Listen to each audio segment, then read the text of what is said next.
Lieutenant Elias Mercer had seen plenty of death during the 5 years of the stellar conflict, but something about this scene felt different. The abandoned Mendari outpost on Kepler 622b should have been completely evacuated during the recent retreat, yet here she was, a female alien combatant, lying on what appeared to be a medical berth, still wearing partial battle armor. Command, this is Mercer. Another casualty for processing at coordinates 42A, he reported mechanically into his comms unit. Copy that, Lieutenant, came the response. Bag and tag for analysis. Extraction team arrives tomorrow at 0600. Elias approached cautiously, scanner in hand. The Mendari were formidable opponents, taller than humans, with iridescent skin that shifted colors like oil on water. This one's epidermis had faded to a dull gray-blue, indicating death had occurred perhaps days ago. He passed the scanner over her form, expecting the usual confirmation. Instead, the device beeped uncertainly. What the hell? Elias muttered, adjusting settings. The scanner showed minimal biological activity, far below what should sustain life, yet definitely present. It was as though she existed in some state between life and death, a deep hibernation or stasis. Protocol demanded immediate reporting of any living Mendari for military detention. 5 years of brutal conflict had eliminated any possibility of mercy between their species.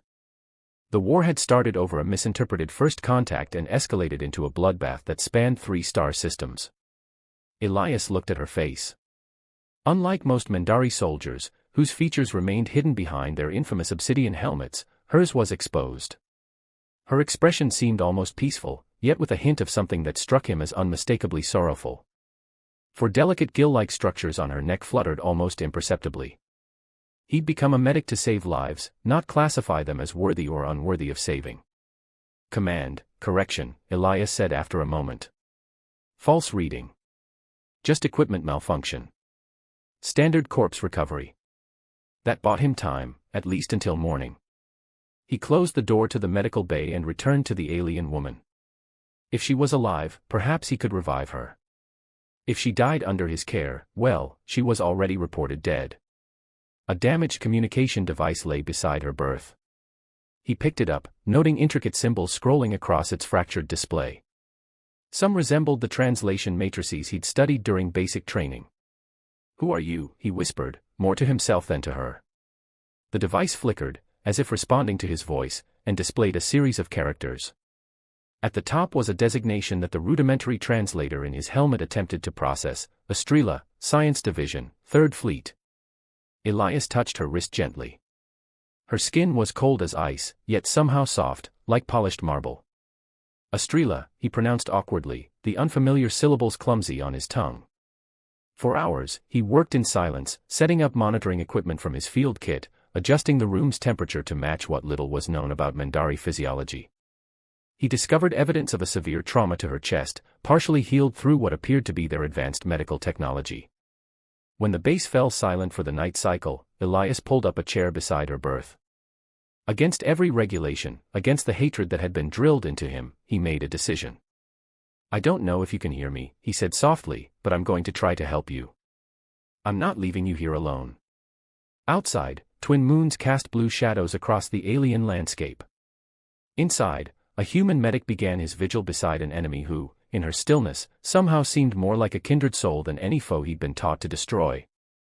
14 days had passed since Elias had falsified reports about the Mendari woman. Each morning, he'd tell command he was still cataloging technology at the outpost, buying precious time. Each night, he'd return to Estrella's side, speaking softly as he monitored her vitals on equipment he'd rigged to detect her alien physiology. "The extraction team believes this place is contaminated," he told her as he adjusted a thermal regulator. "I convinced them to let me handle it alone. Not sure how much longer that excuse will work." Elias had been studying her damaged communicator, using it to learn rudimentary phrases in her language. The device contained scientific logs, not military intelligence as his superiors would have expected. Estrella hadn't been a soldier at all, but a xenobiologist studying human biology.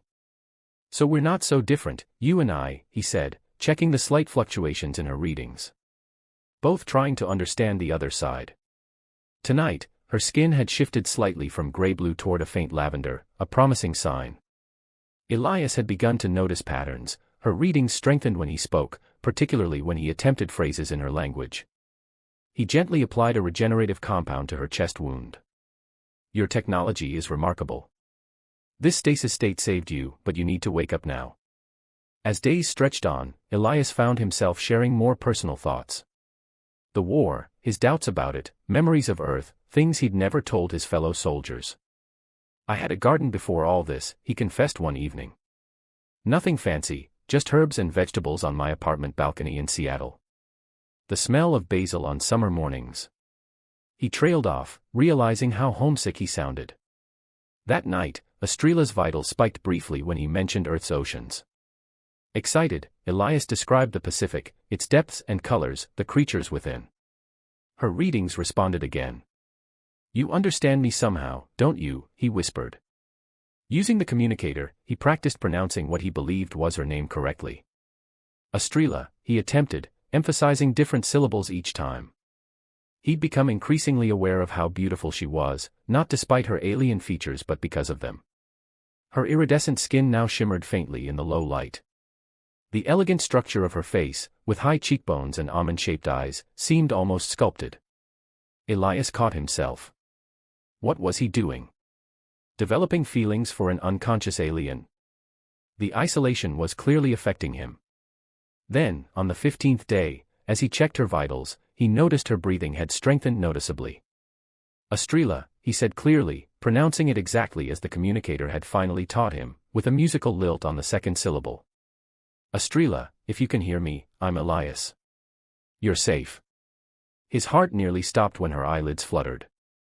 The moment Estrela's eyes opened, Elias froze. They were unlike any he'd seen, liquid silver with hints of cosmic blue, like captured starlight. Tears formed at their corners, catching the dim light of the medical bay. Her first reaction was terror. She jolted upright, gill structures flaring wide as she gasped for breath. When she saw Elias, she attempted to retreat despite her weakness, nearly falling from the berth. Easy, he said softly, raising his hands to show he meant no harm. Estrela, you're injured. The sound of her name seemed to give her pause.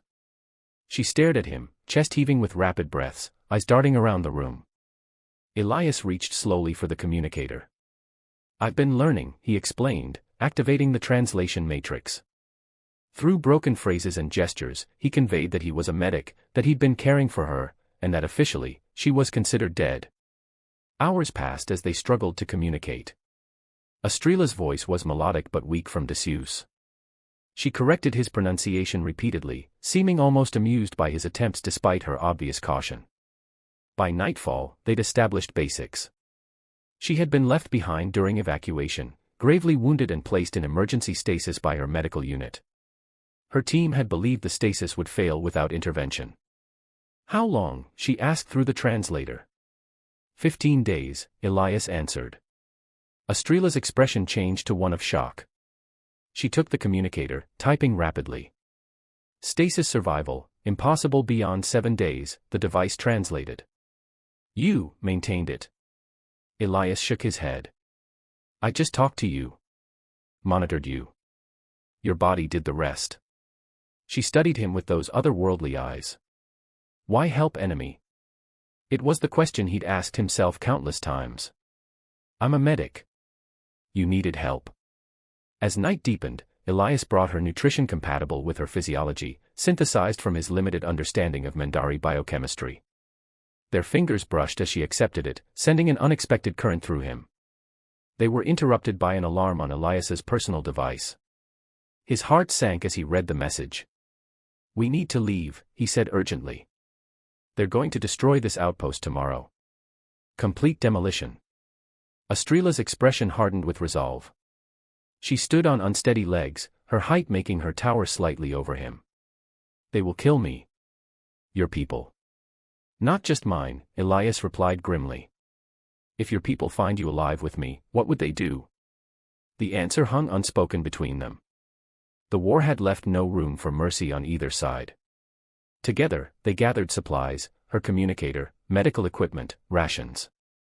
As dawn approached, Estrela touched his arm gently, her skin now a deep purple with ripples of silver, a color he hadn't seen before. My life, she said simply, searching for words the translator could manage. Is yours now. The wilderness of Kepler 622b stretched before them like an alien painting, crimson vegetation under a sky streaked with auroras despite the daylight. Elias led them through dense forests of spiral-shaped trees, following a route to an abandoned research station he'd discovered in the outpost's databases. 3 days into their journey, a patrol of human soldiers passed within 50 meters of their hiding place. Estrella had pulled Elias against her in a hollow beneath massive roots, her body temperature dropping to match their surroundings, a Mandari adaptation he hadn't known about. He'd felt her heartbeat against his back, her breath on his neck.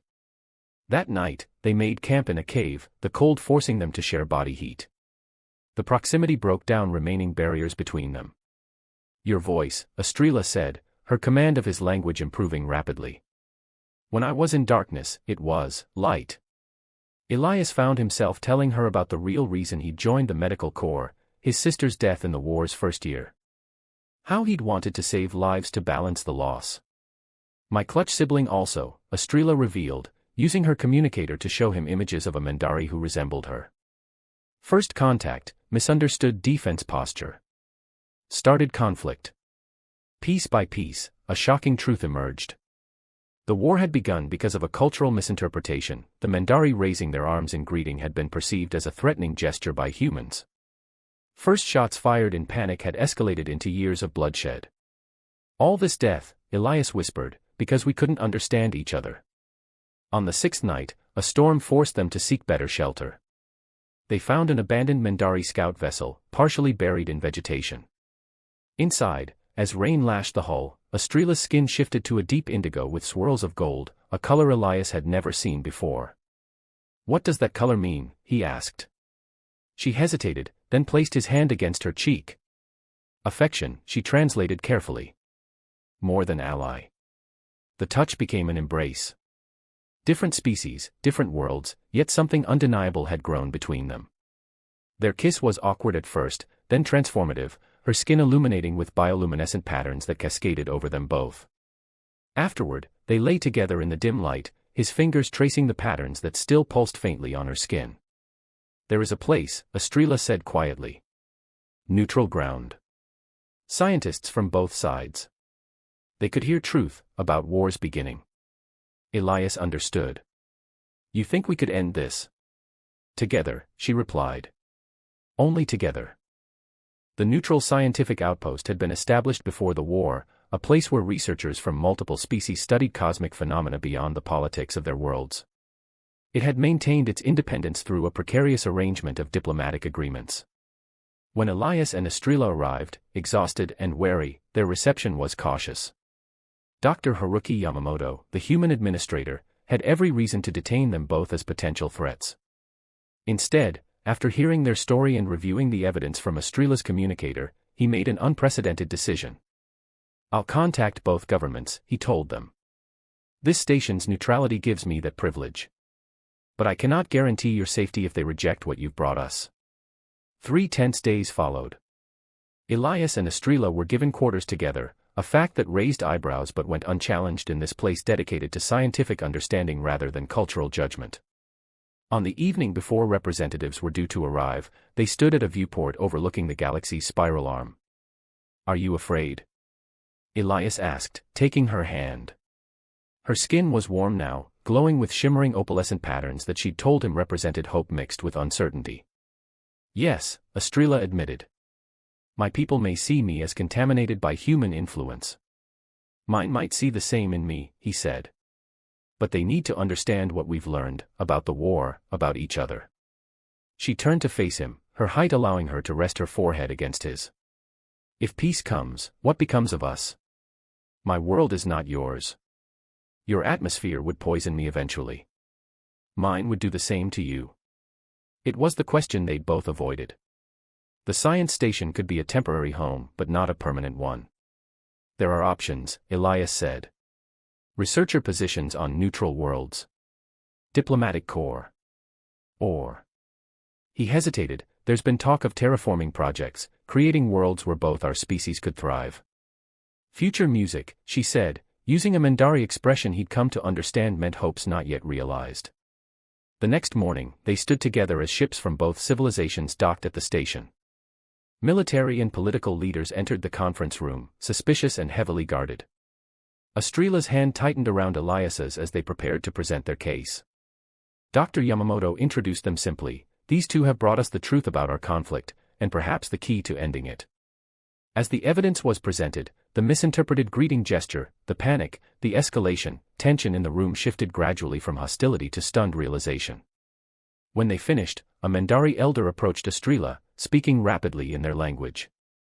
She responded with dignity, occasionally glancing at Elias. What did he say? Elias whispered when the elder returned to his delegation. He asked if my affection for a human was clouding my judgment, she replied. I told him it cleared it instead. The negotiations would be long and complex, but that day marked the beginning. As delegates departed to consult their governments, Dr. Yamamoto offered them permanent positions at the station. We need examples of what cooperation can achieve, he told them. You two have become rather compelling evidence. That night, beneath the light of alien stars, Elias held Estrela close, her skin glowing with the deep gold and rose colors he now recognized as contentment and love. It began with your voice, she murmured. Calling me back from darkness. And it continues with yours, he replied, showing me a future I never imagined. They were an impossible pairing from worlds in conflict, yet in their unlikely bond lay the template for something revolutionary, understanding across the void of difference, connection despite every obstacle. Around them, the station hummed with new energy as researchers from both species cautiously began working together again. It was just one small outpost in a vast galaxy, but within it sparked a profound truth. Peace often begins with a single act of compassion, one voice refusing to surrender to the darkness of hatred and fear.